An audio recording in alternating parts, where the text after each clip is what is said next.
À Matam, c'est le candidat de l'UFR, Seydouba Sako, qui a été élu à la tête de la commune. Le poste de premier vice-maire est revenu à Ismaël Kondé du RPG Arc-en-Ciel. Mohamed Valek Touré nous signe également ce compte-rendu. Dans la salle se déroule le vote des conseils communaux, le maire de la commune et ses 4 adjoints.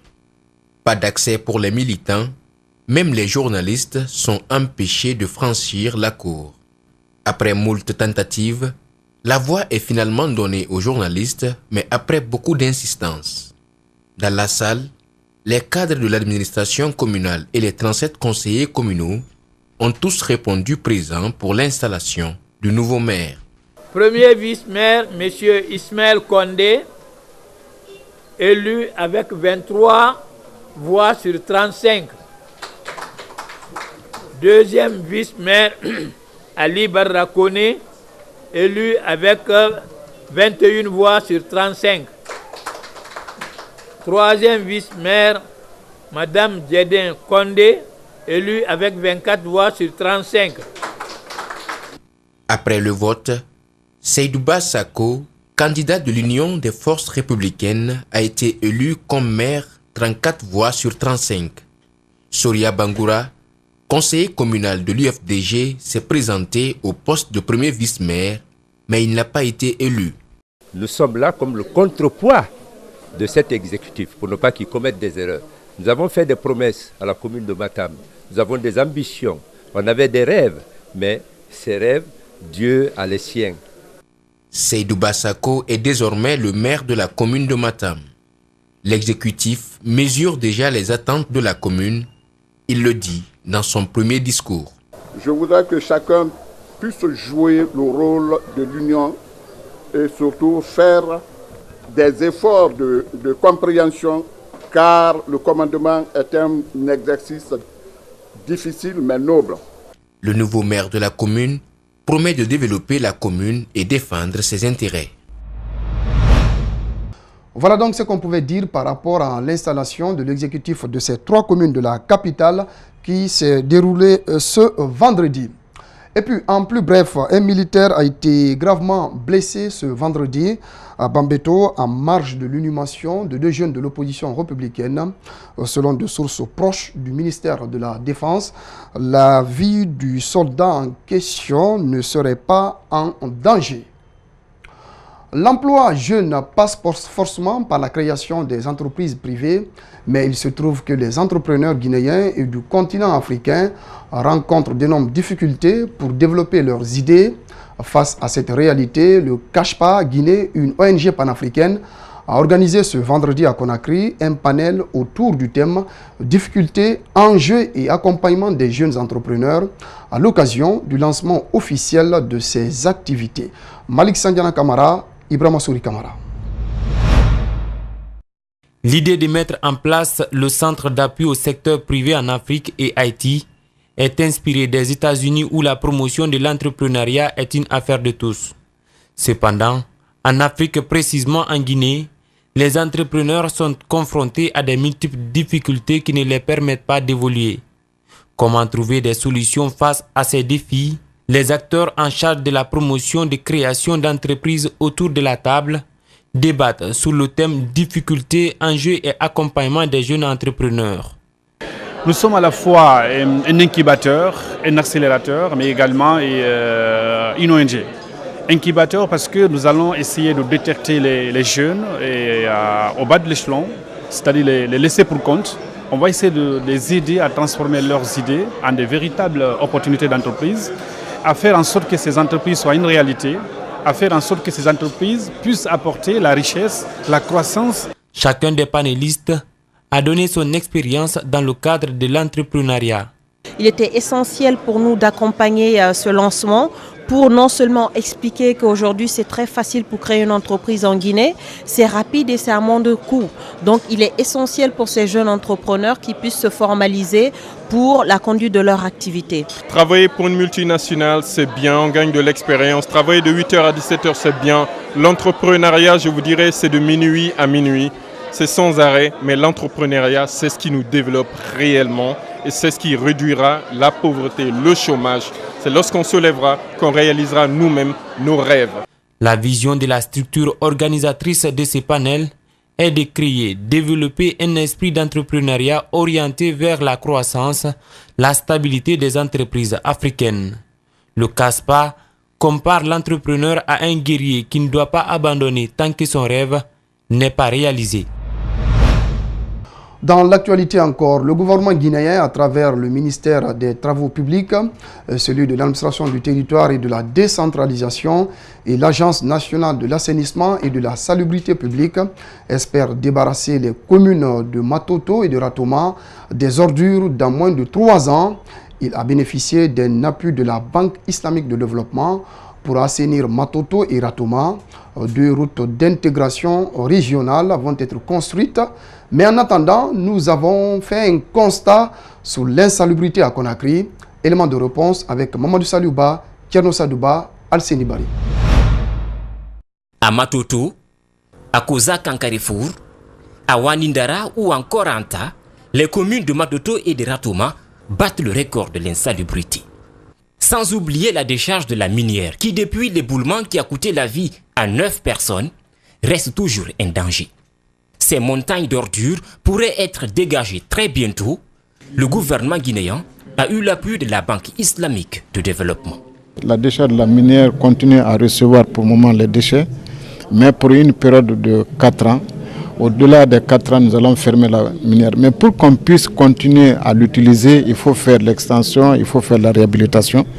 Dans l'attente de la mise en œuvre du centre d'enfouissement technique de Baritodé de 100 hectares qu'on va aménager grâce à l'appui financier de l'Union européenne. Pour les communes de Ratoma et de Matoto, une route de 54 km va être construite pour l'évacuation des eaux pluviales. Des poubelles seront installées et les 2 bouts de vidange de Yimbaya et de Sonfonia seront réhabilités. Le coût prévu pour ces travaux est de 54 millions de dollars, de quoi pousser les acteurs à insister sur le civisme pour combattre l'insalubrité. Le problème de l'assainissement réside surtout dans le comportement des citoyens. Il faut que chacun, dans sa concession, dans sa famille, dans les rues, veille à ce que l'assainissement soit assuré. Pour aider à lutter contre les ordures, des PME seront mises en place. Les acteurs demandent donc aux citoyens de s'y abonner pour faciliter la pré-collecte. On en vient à cet élément annoncé au sommaire de ce 22h. Ils vivent le calme, la paix à l'étranger, mais éprouvent une grande inquiétude pour leurs parents qui sont restés en Guinée. Nous avons fait une halte au Sénégal où la communauté guinéenne est fortement représentée. Les nouvelles de la Guinée, les violences politiques laissent une grande inquiétude. Reportage Mamadou Saliouba, Amara Alex Silla. Au Sénégal, ils sont à peu près 3 millions de Guinéens qui vivent le calme loin de leur pays, mais qui n'ont pas la paix du cœur. Pour cause, les nouvelles de la Guinée, leur pays, qui ne sont pas bonnes. Amadou Sékou Diallo vit au Sénégal depuis plus de 17 ans. Il fait le Master 2 et entre amis souvent, ils discutent de ce qui se passe en Guinée. Nous sommes là, mais nous sommes inquiets parce que ce sont nos parents qui sont là-bas, ce sont des compatriotes et aussi c'est notre patrie qui est là, qui est aujourd'hui menacée. Loin des yeux, mais proche du cœur. Quand ils arpentent ces rues de Dakar et observent le calme qui règne autour, ils sont comme meurtris. C'est sûr, ils sont bien intégrés ici, mais la Guinée leur manque. Ils pensent aussi à cette jeunesse facilement manipulable. La jeunesse en Guinée, ce que nous constatons, c'est que parfois, elle est instrumentalisée. Parfois, elle sert d'outil, je l'ai dit tantôt, d'outils quand même pour satisfaire les besoins de certains acteurs politiques. Et c'est ce que nous devons refuser. Les meurtres, les blessés par balle ont laissé un traumatisme psychologique. Il estime que les Guinéens peuvent manifester sans faire de violence. C'est à l'État quand même de créer les conditions d'exercice des droits à la manifestation. Il ne faut pas diriger le pays à travers une main de fer. Donc il ne faut pas aussi que l'opposition aussi reste dans la défensive et la résistance, refuser le dialogue. Le message est lancé, mais sera-t-il bien entendu? Les prochains jours le prouveront. Remise ce matin à Boké d'une dizaine de camions de transport de bauxite à l'association des transporteurs locaux de la préfecture, un geste de la société UMS qui évolue dans la logistique au sein du consortium SMB Winning.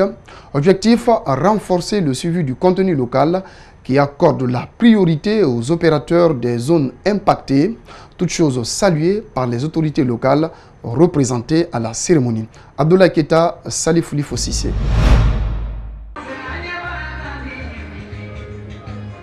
Au total, 16 camions sortis d'usine viennent d'être mis à la disposition des opérateurs locaux de la préfecture de Boké. Une action qui s'aligne avec les instructions du président de la République à donner la priorité aux entreprises locales dans le processus de transport de minerais. La société UMS donatrice précise le modèle de coopération ainsi amorcé. Nous commençons aujourd'hui avec 16 camions qui vous sont remis sur un système de travail payé. Ce transfert a un double but pour nous. Il permet d'aider nos partenaires à accéder à des camions en bon état en facilitant le paiement des équipements sans intérêt. Un geste que saluent les bénéficiaires qui s'engagent à promouvoir un bon usage. Votre présent geste nous marque et nous rassure de votre confiance et votre amour pour les transporteurs et les fils de Boké en général et tous les transporteurs de la Guinée. Ce geste symbolique ne peut satisfaire au même moment tous les transporteurs de Boké, mais nous sommes rassurés que leur mérite de cette confiance, vous ferez le maximum de vous-même. Ces camions mis en système de remboursement doivent être bien gérés afin d'honorer les engagements des populations locales. Les camions là, nous allons le gérer comme il veut, comme il nous a donné pour faire le transport de bauxite. Parce qu'avant, on a de petits camions, maintenant il nous a donné les gros porteurs là. Vraiment, il va y avoir des changements. Selon le gouverneur de région, les instructions du président de la République viennent d'être ainsi respectées. Il invite cependant le bureau préfectoral des transporteurs à inclure tous les fils de Boké dans la gestion. SMB Winning, malgré ses recherches colossales, ne peut pas satisfaire d'un coup tout le monde. Mais ce qui est fait du premier trait doit servir de levain et doit encourager cette structure à aller de l'avant. Tout ça dépendra de vous. En attendant les 70 camions promis par le président de la République à la préfecture de Boké, la société UMS, elle, vient d'amorcer un grand pas dans le soutien des populations impactées par son projet de bauxite à Boké.